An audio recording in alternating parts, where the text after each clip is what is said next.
Shalom, selamat pagi Bapak Ibu Saudara yang terkasih dalam nama Yesus Kristus. Kita bertemu kembali dalam ibadah pagi lawatan Tuhan pada hari ini tanggal 16 Agustus 2022. Saya ingin menyapa jemaat Tuhan dulu. Apa kabar saudaraku? Yesus Maha Dahsyat. Yes, haleluya. Kita akan mempersiapkan hati dan pikiran kita untuk menerima firman Tuhan. Dan kita rindu pada pagi hari ini Tuhan melawat kita satu persatu. Bagi Bapak Ibu yang ada di rumah maupun di mana saja yang mengikuti ibadah ini secara online, saya yakin dan percaya urapan Tuhan, jamahan Tuhan juga turun atas saudara ketika saudara mempersiapkan hati dengan sungguh-sungguh untuk mengikuti ibadah pada pagi hari ini. Haleluya. Kita akan mengangkat satu pujian. Dengan sayap-Mu Tuhan, kami akan terbang tinggi dan kami akan melewati semua badai hidup. Haleluya. Firman-Mu berkata Kau besertaku, maka kuat roh dan jiwaku. Tangan-Mu Tuhan selalu ku nantikan. Di setiap langkah ku percaya, dengan sayap-Mu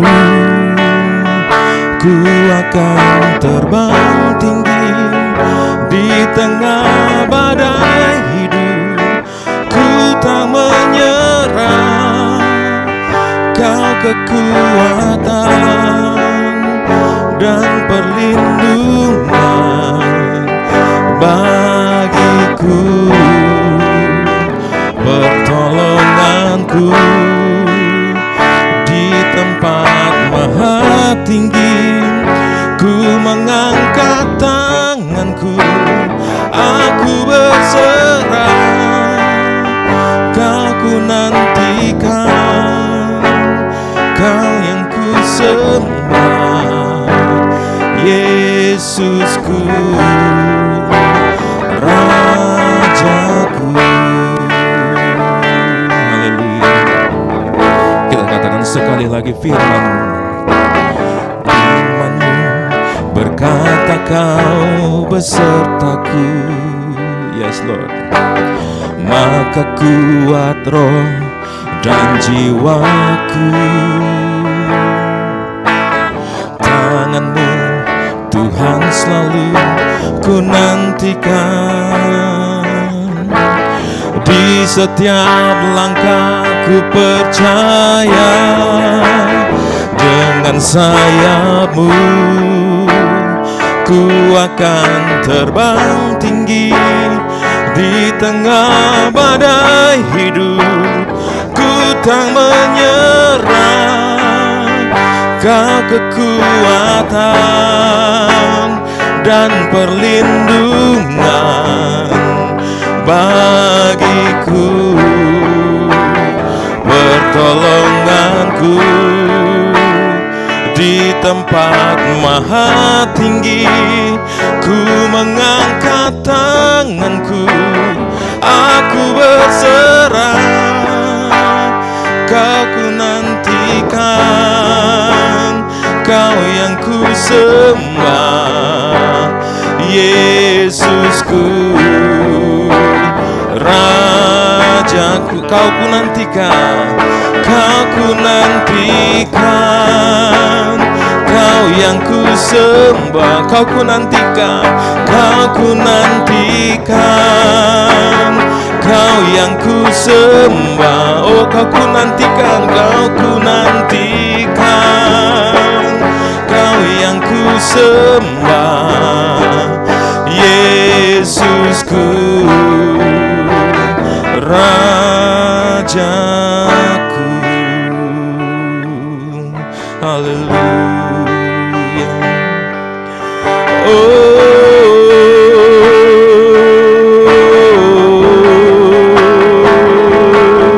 Kami sembah Kau, kami tinggikan, sebab Kau Allah kami. Haleluya. Kau ku nantikan Tuhan, Kau ku rindukan Tuhan.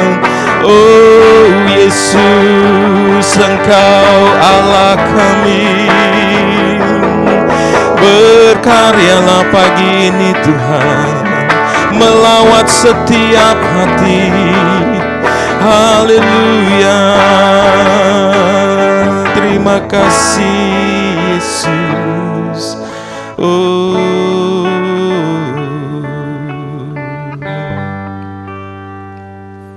pagi hari ini kami menundukkan hati kami di hadapan-Mu Tuhan. Dengan segala kerendahan hati kami datang kepadamu. Kami rindu pada pagi hari ini dilawat secara khusus Bapa. Kami bersyukur memiliki Allah yang seperti Engkau. Kami bersyukur memiliki Allah yang hidup, Allah yang tahu setiap pergumulan kami. Berbicaralah secara khusus kepada kami pada pagi hari ini Tuhan. Melawat kami. Terima kasih Bapa yang baik dalam surga. Terima kasih untuk setiap berkat yang sudah kami terima hingga saat ini. Terima kasih untuk napas kehidupan yang Tuhan masih berikan kepada kami. Terima kasih untuk setiap keberadaan kami pada hari ini. Terima kasih ya Bapa, terima kasih Yesus. Kami siap untuk mendengarkan firman-Mu. Di dalam nama Yesus Kristus kami berdoa dan mengucap syukur. Haleluya. Amin. Shalom semuanya, selamat datang di Pagi Lawatan Tuhan. Besok kita merayakan kemerdekaan bangsa kita, bangsa Indonesia. Selamat bagi kita semua karena kita telah merdeka dari penjajahan. Dan sama seperti kemerdekaan bangsa ini yang telah didapatkan karena pengorbanan pahlawan kita juga dimerdekakan oleh Kristus yang berkorban untuk menebus kita dari dosa kita di atas kayu salib. Nah, ngomong-ngomong tentang kemerdekaan, apa sih itu kemerdekaan dan apa bedanya kemerdekaan dengan kebebasan? Kemerdekaan memang dimaknai sebagai suatu kebebasan. Bangsa Indonesia menyatakan dirinya merdeka dan harus bebas dari segala macam penindasan dan penguasaan asing. Bangsa Indonesia bebas untuk menentukan nasibnya sendiri, untuk berdaulat dan bertanggung jawab terhadap dirinya sendiri dalam kehidupan dan berbangsa dan bernegaranya. Nah, kemerdekaan memerlukan kedaulatan dan tanggung jawab terhadap dirinya sendiri. Untuk mengerti hal itu, mari kita throwback ke waktu 17 Agustus 1945. Setelah kita memproklamasikan diri kita, bangsa kita ini merdeka, tanggal 18 Agustusnya, yaitu keesokan harinya, PPKI langsung melantik Soekarno sebagai presiden dan menetapkan Undang-Undang Dasar. Nah, yang kita mau highlight adalah setelah membuat suatu pemerintahan, mereka langsung menetapkan Undang-Undang Dasar. Setelah merdeka, maka hal yang pertama dilakukan adalah menetapkan dasar hukum. Karena dasar hukum inilah yang akan melindungi kemerdekaan tersebut. Dan pendiri bangsa ini tahu kalau tidak ada aturan, kemerdekaan bangsa Indonesia pun tidak akan terjaga. Nah, sama dengan saat Tuhan menciptakan dunia, hal yang pertama Tuhan berikan kepada manusia adalah kemerdekaan atau kebebasan dan aturan.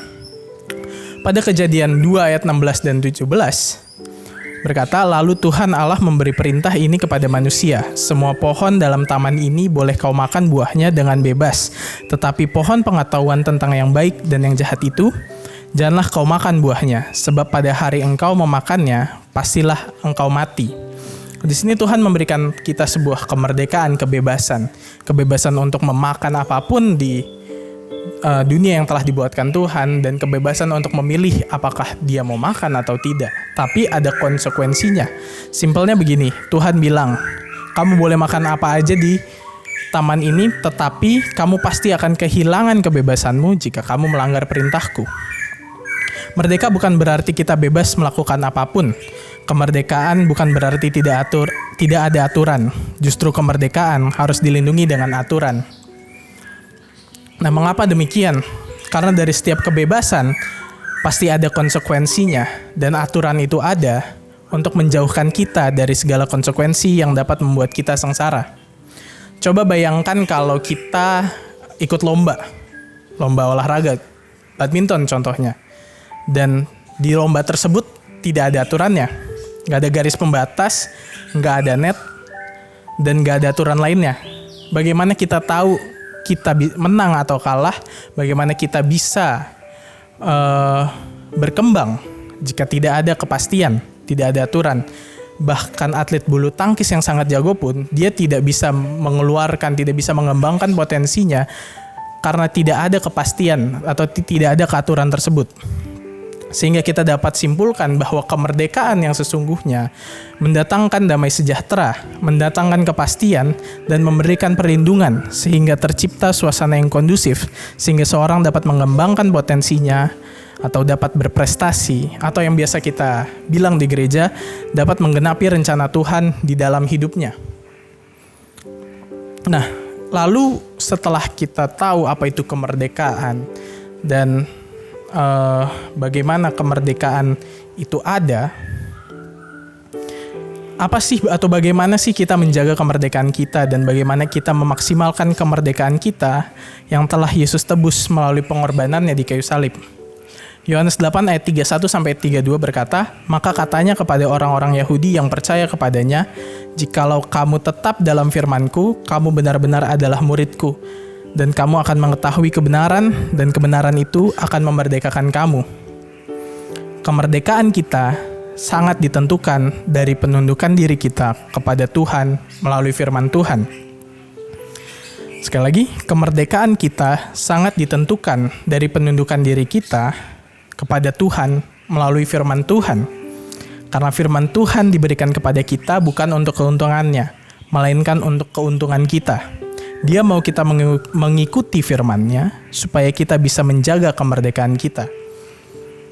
Dalam Yakobus 1 ayat 25 berkata, "Tetapi barang siapa meneliti hukum yang sempurna, yaitu hukum yang memerdekakan orang, dan ia bertekun di dalamnya, jadi bukan hanya mendengar untuk melupakannya, tetapi ia sungguh-sungguh melakukannya, ia akan berbahagia oleh perbuatannya."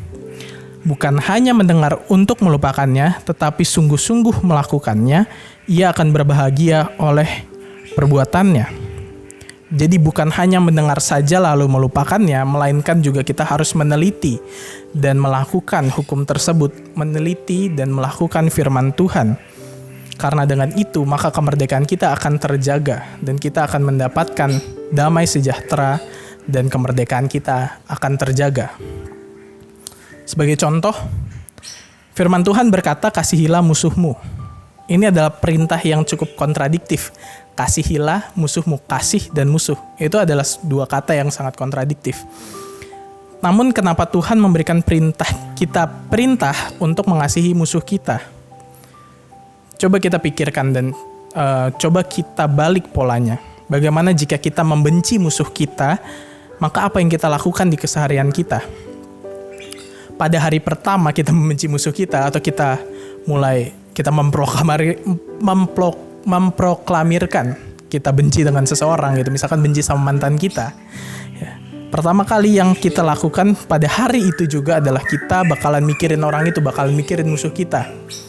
Mikirin segala keburukannya, mikirin apa yang dia telah perbuat kepada kita. Dan itu bikin bad mood seharian. Kemudian setelah 1 minggu, atau selama 1 minggu itu, kita bakalan ngomongin musuh kita itu, atau orang yang kita benci, kepada teman-teman kita. Kita beberin semua keburukannya. Dari A sampai Z, kita beberin semua. Dan dalam jangka panjang, kita akan menggali segala kekurangan dan keburukan musuh kita. Nah, apa yang kita dapat dari membenci seseorang? Nggak ada. Justru kita akan kehilangan segala kesempatan kita untuk berkembang. Nah, pada hari pertama kita membenci seseorang, maka damai sejahtera kita akan hilang. Setelah itu, maka performa atau produktivitas kita akan menurun. Karena sebagian atau bahkan seluruh tenaga kita dipakai untuk membenci orang itu. Dan oleh karena itu, maka kita akan kehilangan kepastian akan masa depan kita. Karena kita akan terjebak oleh kebencian yang ada di masa lalu. Sehingga kita kehilangan kesempatan untuk mengembangkan potensi kita, untuk menggenapi firman Tuhan di dalam hidup kita. Jadi kita bakalan terjebak kepada kebencian yang ada di masa lalu dan kita kehilangan kesempatan kita untuk mengembangkan potensi kita untuk menggenapi firman Tuhan di hidup kita. Oleh karena itu, ketika kita melanggar peraturan, kita akan kehilangan kemerdekaan kita. Bersamaan dengan kehilangannya kemerdekaan kita, maka kita akan hilang damai sejahtera. Dan bersamaan dengan hilangnya damai sejahtera, maka kita juga akan hilang kepastian akan masa depan. Untuk mengakhiri sharing firman Tuhan kali ini, saya ingin mengutip satu kalimat dari buku yang diterbitkan oleh Pastor Jeffrey Rahmat.